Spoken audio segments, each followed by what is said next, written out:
สวัสดีท่านผู้ชมสบายดีย้ำแรงพี่น้องจ๋าสวัสดีตอนทุ่มหนึ่งเนาะบรรยากาศหน้าบ้านสวนหน้าตอนนี้ลมแรงมากอากาศเย็นพี่น้องเพราะคำมาดึกๆมาแห้งก็เย็นเมื่อนี้ลมแห้งคัก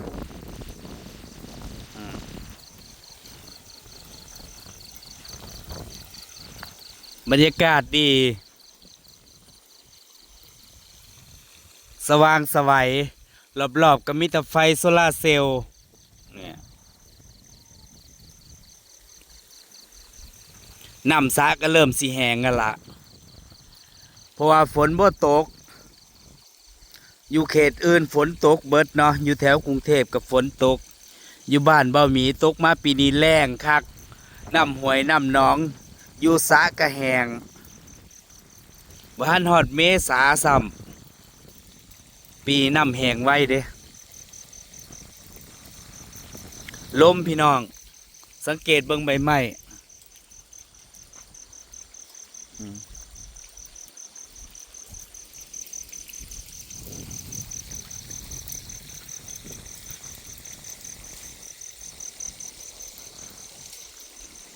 หน้าบ้านสวนไฟก็เสีย2 ดอก 2 หลอดยังบ้านสื่อมาเปลี่ยนอยู่ส่วนใหญ่รอบๆก็ใส่ตัวโซลาร์เซลล์เพราะว่าสิบ่ได้เสียค่าไฟหลายเนาะ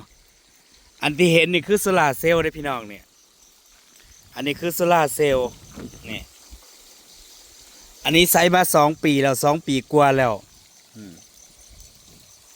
แต่มันสามารถปิดเปิดได้โดยสแกนนิ้วมือนี่พี่น้องนี่มันบนนี้มีหม่องปุ่มกดแต่มันสแกนอันนี้ก็โซลาร์เซลล์ใส่สอดแจ้ง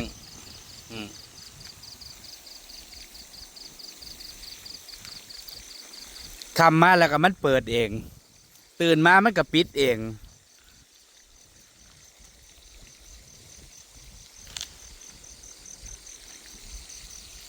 อันนี้ก็โซลาร์เซลล์ UFO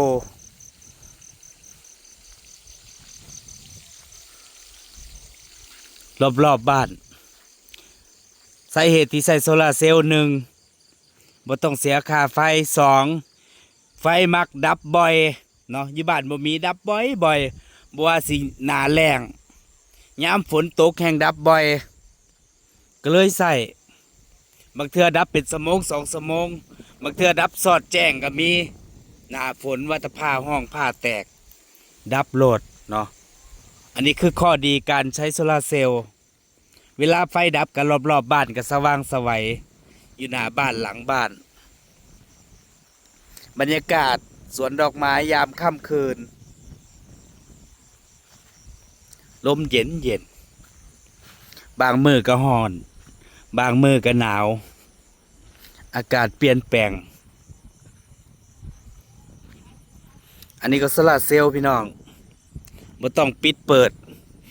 บ่ต้องใส่ไฟบ้านซุมื้อนี่มันก็มีให้เลือกใส่หลายแบบหลายขนาดหลายอย่างเนาะหลายราคาพร้อมนับตั้งแต่ราคาหลักร้อยฮอดราคาหลักพันอยู่ให้อยู่หน้าบ่มีไฟฟ้าก็ใส่ได้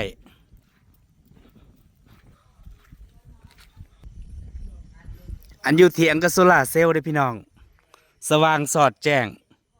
ยิ่งก็สปอตไลท์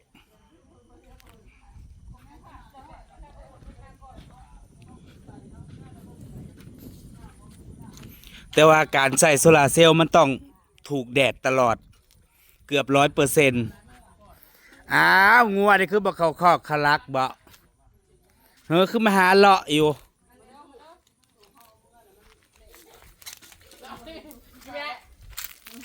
ไปรอหากระจกรอหากระจกหยาเขาไปเจอกระจกหยาแป้งกระล่างแม่ กินข้าวกันอย่างคุณยายแกงเขียดอิ่มแล้วยายมาคือมานั่งเบิ่งหมู่อยู่ กินเขาแล้วก็ลงมา มาหยัง มาถามหมู่ มาพามันเข้าไปนั่นแล้วไป กินด แล้ว องกินแด กิ ง นดองอยู่บ้านกินดองญาติไป มื้ออื่นบ่ คอยก็สิไปช่างกระทาน ยายไปสังฆทานน้องแดงยายนะ คุณยายสิไปกับไผซะ แล้วชิมาชูใครหน้าปะ อืม เงินน้อยนี่ บ้านไปขึ้นนี่เขาก็สิไปปะ อ๋อที่เขาเจ้าประกาศนะบ่คุณยาย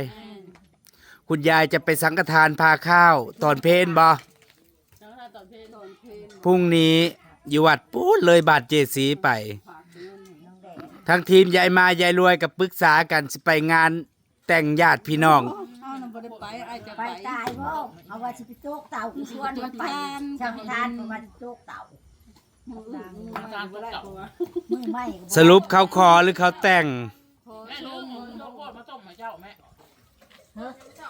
เขาต้มยังไม่เจ้ากับท่านมาโหด ท่านสังฆทานตอนเพลน ผู้นี่นะอันโทรหาเลยนะว่าตื่นแจ้งมาแล้วมันไปเลยได้ทีเดียวว่าไปทางนี้นะ ก็เขา8 โมงหรือว่าเขา ทางว่าเพื่อเอาพักเอาหยาเอายังไป เอ ให้เขา อเขาขึ้นไปแต่เช้าหันแล้วว่าพื้นงานเขามีน่ะเฮ็ดอยู่ โอ เฮ็ดกิน้ ยตกมาหนาแรกพี่น้องมีแต่งานกับงาน ไปน้ำเฮาเอาขั้นเจ้าไปแล้วก็ไปน้ำเจ้าตะกี้เราสิไป ถ้าเราจะเราบ่ไปน้ำแล้วให้ไปกับยายเลยให้กินรถจักรถ้าเราสิไปน้ำในสวนใหญ่ เราจะขี่รถเราจะขี่รถจ้าข่อยลัดอยู่หันคันที่จะอันนี่ลัดอยู่ศาลาแล้วเขาสิออกมาทางพี่แล้วเขาสิไปทาง ไผ่ เอาเลย เอาเขาคือบ่ขี่รถเข้าไปซะ กับอุ่นบ่ บ่ไปเจ้าทางนี้บ่ไปแล้วเราจะไปรถเขาคนยายเลิศ อ๋อ บ่เอารถใหญ่ไปนี่ ลุงเลินนึกว่าเขา เขาสิลัด รถ สิ นะ ไปลาดอยู่หันเพิ่นบอกว่าผมสิไปลาดอยู่ศาลาเด้อเราอ่ะถ้าใครก็ขี่รถจักรไป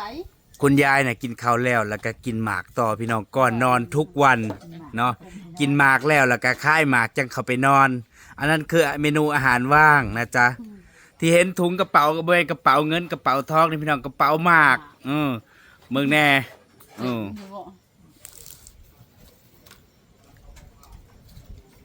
เคี่ยวหมากกินหมาก คือลมแห้งแท้มื้อนี้คือจังหวะเขายายรุ่นเขาสิไปหาเงี้ยงเขียดบ่เขาไปอยู่บ่มื้อนี้ ว่า อยู่ลง ตอนแรกกลางเว้นนะว่ามันแดดมันฮ้อน ทางเว้น เขียดคือสิออกพอตกค่ำมาเพราะว่าลมบึ้มลมแห้งกระดอกมันลมไข่ฝนสิตกบ่ น้องทำชวนเมื่อหลินฉันเลยเดี๋ยวอยู่หน้า แต่ ปาก เมื่อที่อยู่แถวที่ก็จะไปแต่ว่ามันว่า ถ้าอันกลางนี่นะเพื่อนกันนะบอก ผมเขาพาข้าง หลานน้อยนอนแล้วบ่ยายรวย นอนก่อน ทั้งก็ตื่นบ่ตื่นและนอนแต่ค่ำน่ะ ตื่นน้ำบ้างหรือนอนอีกแล้ว บ่ได้นอนเบิดมื้อหลานน้อยก็หักก็สิมานอนวังค่ำ นอนท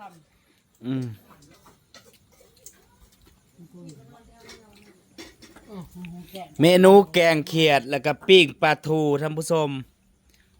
แล้วก็ลวกผักกินง่ายๆแต่ว่าแนวกินก็มีอยู่พวกตู้พวกอหยังพวกเนื้อพวกหมูอยู่ในตู้แต่ว่าเขาบ่อยากกินเนาะ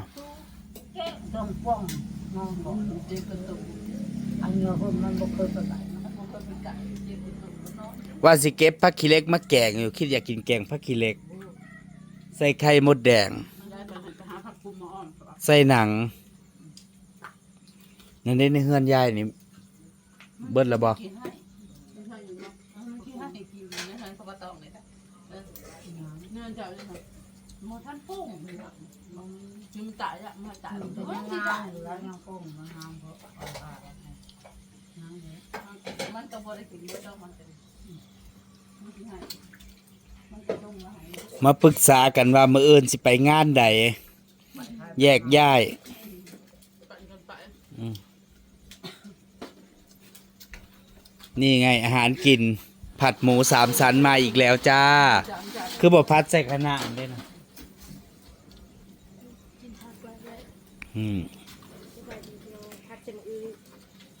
อ๋อผัดหมูใส่ฝักทองนั่นเอง มันคือหนุ่มไว้มึงนี่ ทานใช้ข้าวไว้เหรอ ข้อยก็จักสิกินหยังทอดไข่บ่หรือขั่วไข่ผัดหมูเขาเจ้าว่าหมูก็กินได้อยู่แต่ว่าต้องเป็นพวกเนื้อมันจังซี่นะเนื้อสันมันที่บนบ่มีไขมันนั่น กินได้ กินได้ปกติแหละอาหารทุกอย่างทุกประเภทเพียงแต่ว่ากินน้อยลงแล้วก็บ่เน้นพวกมันเนาะพวกเนื้อล้วนๆกินได้อยู่ขนมจีนก็กินได้ แต่ว่ากินน้อยลงเพิ่นว่าก็เข้าใจอยู่พี่น้องแต่ว่าช่วงนี้นะมันอยู่ในช่วงเริ่มแรกก็อยากให้มันลดจักหน่อยก่อนบ่ว่าสิเป็นน้ำตาล ไขมันเนาะ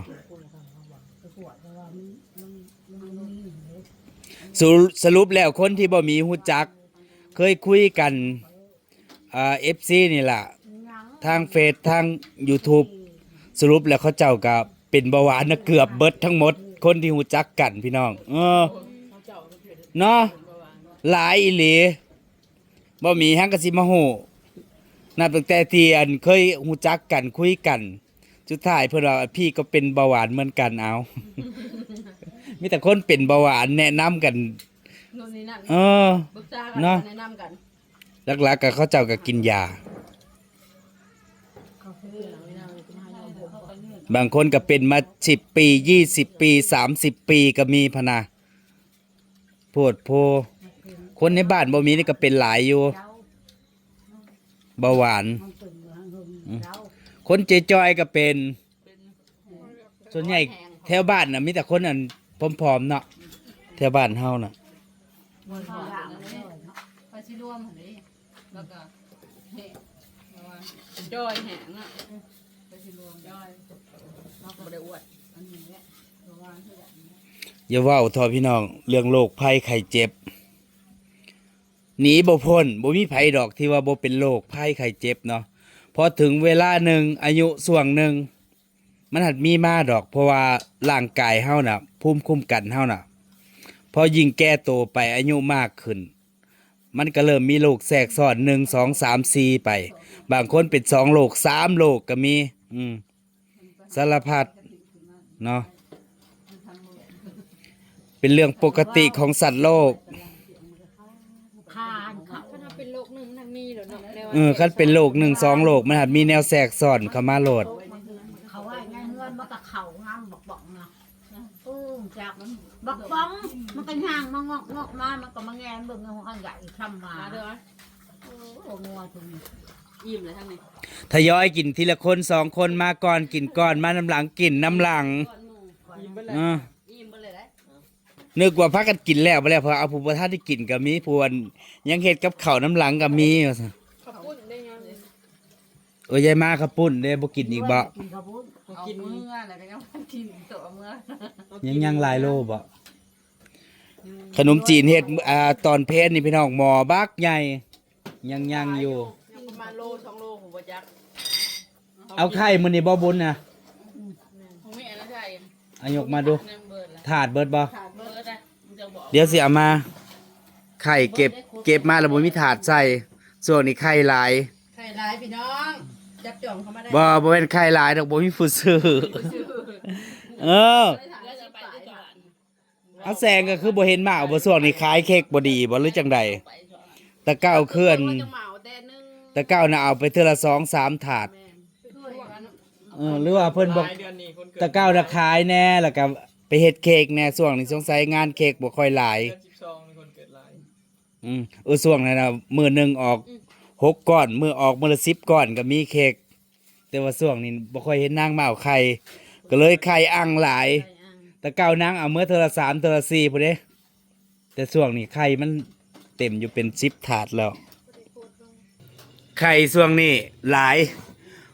ปกตินะไข่น่ะเขาเจ้าจองไว้เนาะไข่น้ำบ่ทันตะเกาแต่ช่วงนี้นะอ่างหลายนี่เป็น10แล้วพี่น้องไข่ไก่ที่เลี้ยงไว้ได้นี่ไข่เจ้าของเองเนาะอันนี้เก็บมื้อนี่10 12 14 16 18 20 22 23 ฟองแล้วแต่บางมื้อก็24 25อันมื้อนี้ได้23หน่วย ขายอันแพงละ120 บาทเนาะ บ่ได้คัดเด้บ่ได้คัดเบอร์แต่ว่ามันก็ใหญ่อยู่นี่บ่ได้คัดใส่เนาะรวมใส่แต่มันก็ค่อนข้างใหญ่อยู่เด้พี่น้อง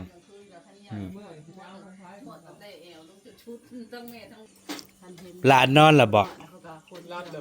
เอารับอีกแล้วนอนแต่เว้นหังก็ตื่นรับอีกแล้วบัดถึกค่ารับบัดบ่รับบ่นอนแล้วก็บ่รับบ่นอนบดมื้อ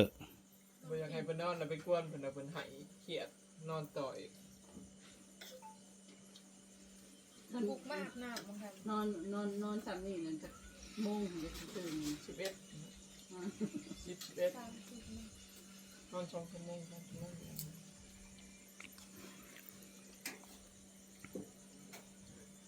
นั่นแหละพี่น้องจ๋าพรุ่งนี้ก็แยกย้ายกันมาปรึกษากันผู้ใดสิไปงานใดเนาะมันหลายงานซุมื้อนี้งานแต่งหลายเนาะงานแต่งงานคอบ่าวคอสาวบ่ว่าสิเป็นงานแจกงานศพกันหลายพี่น้องจ๋ามานี่ก็สิขอเก็บภาพบรรยากาศได้เพียงเท่านี้ขอบคุณทุกกำลังใจไปแล้วท่านผู้ชมสบายดี